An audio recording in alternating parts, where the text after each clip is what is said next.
人们常说，这是最好的时代，也是最坏的时代。站在金字塔顶端的人俯瞰众生，而底层的人仰望星空。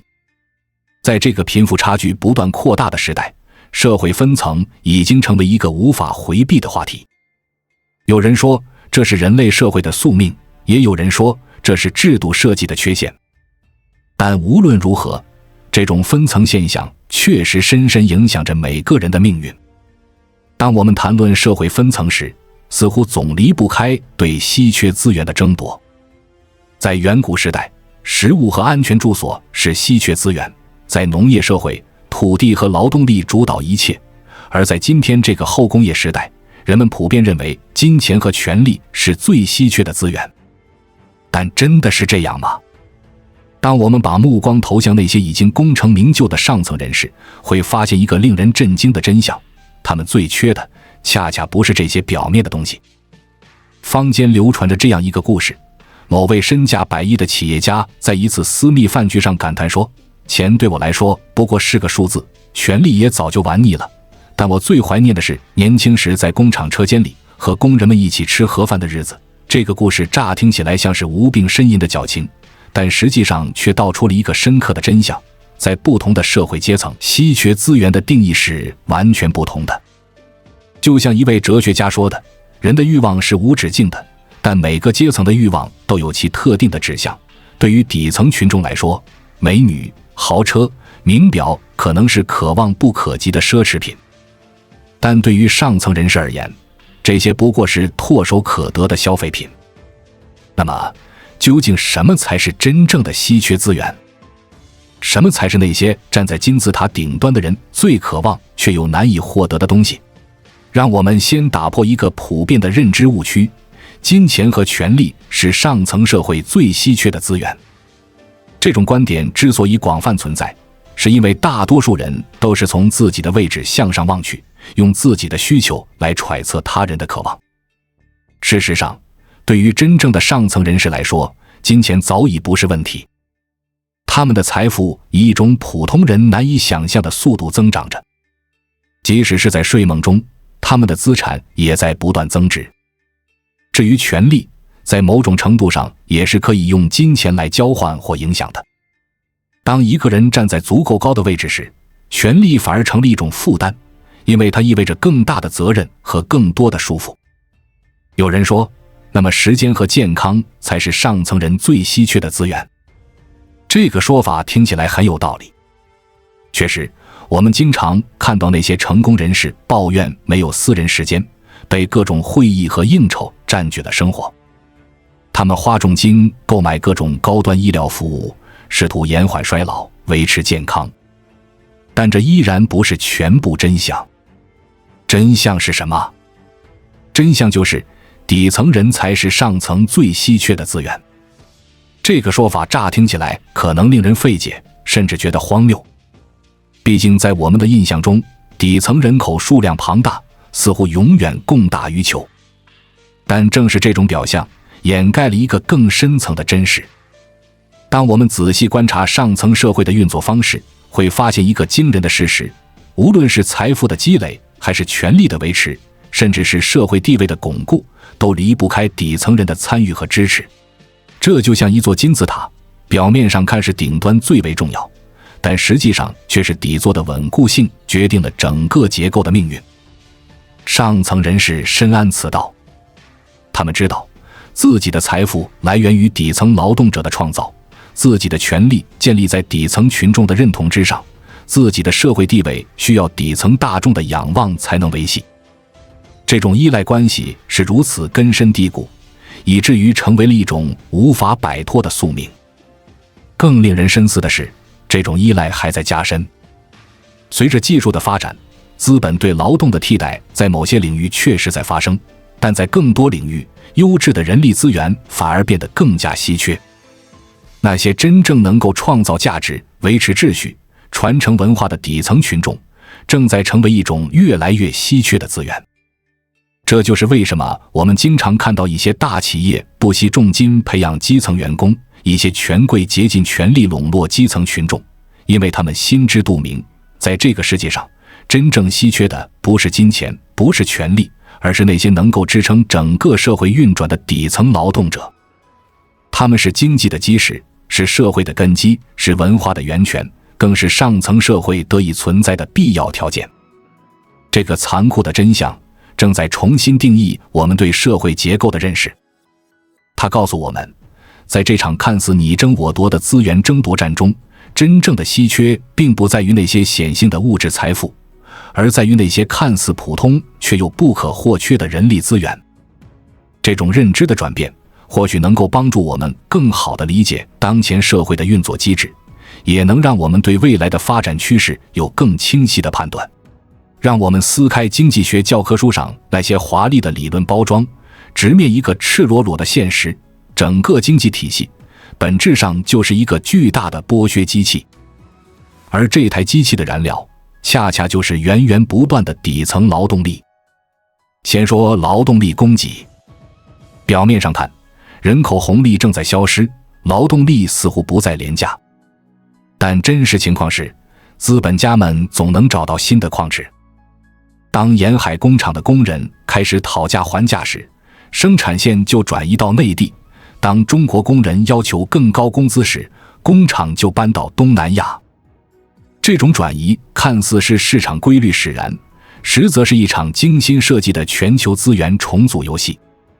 来看一个真实案例，某知名运动品牌的球鞋在越南的生产成本仅为12美元，但在欧美市场的零售价却高达120美元。这10倍的价差就是赤裸裸的剩余价值榨取。品牌方辩解说，他们要支付设计费、营销费、渠道费。但问题是，如果没有那些每天工作12小时、月薪不足200美元的越南工人，这些所谓的高端环节又该如何运转？再说消费市场，很多人可能不知道，真正支撑起整个消费市场的，恰恰是那些收入不高的底层群众。以中国为例，所谓的中产阶级其实是个伪命题，真正的消费主力是月收入3000至8000元的普通工薪族，他们才是快递业务量的主要贡献者，是淘宝、拼多多的忠实用户，是房地产市场的刚需主力。看看造车新势力的兴衰史就知道了。那些动辄几十万的智能电车看似风光无限，但真正能活下来的往往是那些及时推出20万以下车型的品牌。为什么？因为他们懂得一个简单的道理，底层才是真正的市场。服务业的案例更能说明问题。某知名外卖平台的数据显示，他们80%的订单来自于单价30元以下的普通餐饮，而这些订单的配送又依靠着数百万的外卖骑手。这就形成了一个有趣的循环，底层人创造需求，底层人提供服务，而平台方只是在中间抽取佣金。但如果哪一天外卖骑手集体罢工，或者基层用户集体抵制，这些光鲜的互联网平台会在一夜之间土崩瓦解。在我们进一步探索之前，我们有一个激动人心的消息要告诉大家，我们已经开通会员功能了。现在您可以加入我们的会员大家庭，享受会员专属影片和更多独家内容。别忘了关注才知道，并点击小铃铛，我们将继续揭示更多关于金钱的真相，助你迅速实现财务自由。制造业的依赖性更加明显。那些动辄估值上千亿的制造业巨头，他们引以为傲的智能工厂、自动化生产线，背后仍然离不开数以万计的产业工人。富士康的100万工人，格力的10万员工，才是这些企业真正的命脉所在。资本家们总说要用机器人替代人工，但即便是特斯拉这样的科技公司，其生产线上仍然需要大量的人工操作。说完经济，我们再来看看社会结构。这个话题可能会让很多人不舒服，但事实就是现代社会的运转高度依赖着一个庞大的低收入的劳动者群体。想想看，当你早上打开水龙头的时候，是谁在深夜维护着供水系统？当你走在干净的街道上时，是谁在凌晨4点就开始清扫？当你在写字楼里享受着恒温环境时，是谁在35度的高温下维修着中央空调？这些看似微不足道的工作构成了现代生活的基础，而从事这些工作的恰恰都是那些低收入群体。有人说，这些工作迟早会被人工智能取代。真的吗？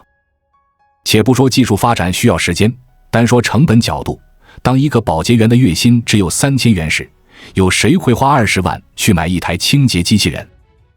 当一个保安的工资只有4000元时，有谁会投入重金去建设智能安防系统？这就是残酷的现实。这些基础性工作的不可替代性，不是源于技术瓶颈，而是源于其超低的人工成本。也正是这种低成本，维系着整个社会的正常运转。再来看社会秩序的维护，我们常说屁股决定脑袋，而维护社会稳定的主力军，恰恰是那些在现有体系中处于底层的人。因为他们更害怕动荡，更渴望稳定，所以反而成了现有秩序最坚定的守护者。这种现象在城市化进程中表现得尤为明显。那些背井离乡的农民工在城市里备受歧视，但他们依然选择忍受，依然会主动维护社会秩序。为什么？因为他们知道，一旦社会动荡，他们将是最大的输家。最后说说社会流动性。很多人认为寒门再难出贵子，但事实是，精英阶层仍然需要源源不断的新鲜血液。那些出身底层但通过努力走向人生巅峰的励志故事，不仅给底层群众以希望，更是维系整个阶层结构的重要支柱。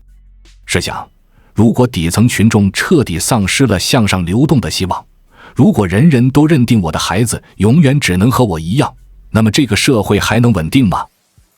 正是这种微弱但从未熄灭的希望之光，才让整个社会机器能够继续运转下去。这就是底层群众对于社会结构的3重贡献，他们是基础性工作的承担者，是社会秩序的守护者，更是整个阶层流动体系的推动力。没有他们，整个社会大厦都将分崩离析。当我们谈论文化时，往往会想到那些光鲜亮丽的文化产业大亨，那些高高在上的文化精英。但实际上，真正的文化创造者和传承者，恰恰是那些普普通通的底层民众。这不是在煽情，而是一个不容否认的事实。我们先看民间文化的创造过程。那些被列入非物质文化遗产的传统技艺，比如泥塑、剪纸、编织，哪一个不是由底层劳动者在日复一日的生活中创造出来的？当代最火爆的抖音、快手，真正的内容创作者又是谁？是那些在工地上跳舞的农民工，是田间地头耍杂技的农民，是深夜街头卖烧烤的小贩。举个典型的例子，某知名短视频博主每天记录自己在工地的生活，粉丝数量超过1000万。他不是在表演，而是在真实记录底层生活。这种来自生活底层的原创内容，恰恰构成了当代网络文化最有生命力的部分。那些高高在上的文化精英们，不得不承认，他们的精致文化正在被这些草根文化所取代。再说价值观的形成，我们常说的中国传统美德，比如勤劳、节俭、孝顺，哪一个不是从底层群众的日常生活中提炼出来的？当今社会推崇的工匠精神，不也是源自那些默默无闻的一线工人？但这里有个有趣的现象，上层社会在宣扬这些价值观的同时，自己却未必真正遵行。他们更像是在利用这些源自底层的价值观来维系社会秩序。比如，当工人要求加薪时，资方就会搬出吃苦耐劳的传统美德；当年轻人抱怨工作压力时，老板就会强调艰苦奋斗的重要性。文化产业的发展同样离不开底层群众。前些年大火的《我和我的祖国》《我和我的家乡》等电影为什么能获得巨大成功？因为他们讲述的都是底层人民的故事。那些被称为主旋律的作品，如果没有底层群众的情感共鸣，终究只能是一场自说自话的独角戏。历史总是惊人的相似。当我们回望历史长河，会发现一个永恒不变的主题：底层群众始终是推动历史前进的主要力量，也是各个时代统治者最依赖的资源。农业社会给我们最大的启示是，土地可以兼并，劳动力却不能垄断。秦始皇可以统一度量衡，却不得不依靠千万农民耕种土地；地主老爷可以占有大片良田，却必须依靠佃农来创造价值。这就是为什么历朝历代都要强调农者天下之本，因为他们深知，没有农民，再丰腴的土地也只是一片荒芜。最典型的例子是明朝中后期的一条鞭法。表面上看，这是一项简化赋税的制度创新，但实质是统治者对底层劳动力的妥协。为什么要妥协？因为他们发现，如果税负太重，农民就会逃亡；如果压榨太狠，农民就会起义。这个历史经验告诉我们，对底层群众的依赖是任何统治者都无法逃避的宿命。到了工业革命时期，这种依赖关系不但没有减弱，反而更加强化。机器取代了部分人力，但创造机器的依然是人，操作机器的还是人。那些投资者可以垄断资本，但永远无法垄断劳动力。正是认识到这一点，西方社会才逐步发展出了工会制度、社会保障体系等一系列制度安排。现代社会呈现出了新的特点，技术进步似乎让资本对劳动力的依赖度降低了，但实际上，这种依赖只是换了一种形式。比如，互联网企业表面上不需要太多员工，但他们却高度依赖着用户的数据和流量，而这些用户的主体依然是广大的底层群众。更重要的是，现代社会的分工越来越细，人与人之间的依赖关系越来越复杂。一个简单的网购行为，背后涉及到生产者、平台开发者、物流人员等数十个环节。表面上看，每个环节都可以被技术替代，但实际上，整个链条的运转依然离不开大量的底层劳动者。这就是历史给我们最大的启示：无论社会如何发展，无论技术如何进步，底层群众始终是整个社会运转的基础，是任何上层建筑得以存在的前提条件。这个道理在几千年前是如此，在现在依然如此，在可预见的未来也将继续如此。当我们揭开这个残酷的真相，底层群众是上层社会最稀缺的资源时，我们不能仅仅停留在认知层面。这个发现带给我们的，不应该只是一声叹息，更应该是深刻的反思和积极的行动。让我们直面当前的问题和挑战。第一个严峻的问题是，底层群众的替代性正在增强。别被表象迷惑了，虽然我们说底层群众是最稀缺的资源，但个体的可替代性却在不断提高。这就像一个残酷的悖论，群体不可或缺，个人却可以随时被替换。在人工智能、自动化浪潮下，这种趋势还在加剧。一个流水线工人可能随时被机器人取代，一个外卖骑手可能很快被无人机替代。第二个问题是断层化现象，中产阶级正在消失，社会呈现出明显的两极分化趋势。那些所谓的上升通道正在一个接一个的关闭。教育不再是改变命运的可靠途径，创业也越来越需要强大的资源支持。这种断层化趋势正在动摇整个社会结构的稳定性。第三个问题是价值扭曲。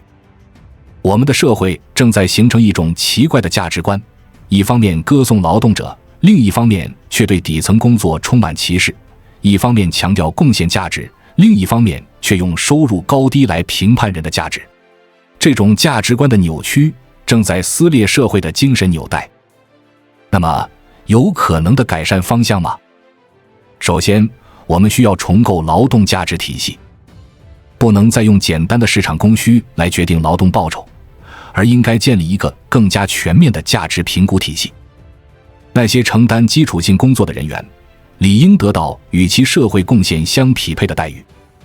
其次，要构建新型的社会流动机制。传统的通过教育实现阶层跨越的模式已经难以为继，我们需要开发更多元的上升通道。比如，可以通过技能认证、经验积累、创新贡献等多种方式，为底层群众提供向上流动的机会。